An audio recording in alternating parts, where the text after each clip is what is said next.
अस्सलाम वालेकुम व्यूअर्स, क्या हाल है, कैसे हैं, ठीक है। ये देखें हम लोगों के ग्रीन पैरेट ने माशाल्लाह से देखें बेबीज़ ही हैं, तकरीबन सारे ही निकलने शुरू हो गए। ये हमारे पिछले साल के बेबीज़ हैं। ये देखें, मैं अगर आपको खोल के दिखाऊं, ये देखें माशाल्लाह ये अब एक साल के हो गए हैं। ये देखें माशाल्लाह से, ये देखें इसके भी पीछे बैक साइड पे देखें आप, येलो येलो पर आने शुरू पर आ गए हैं। इसी तरह इनके बेबीज़ पे भी आएंगे, क्योंकि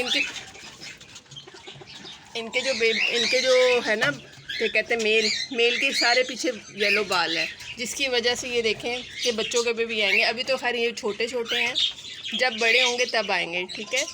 और दुआओं में याद रखिएगा, अगर किसी को चाहिए हो तो काइंडली ज़रूर बताइएगा, दुआओं में याद रखिएगा। अल्लाह हाफिज़।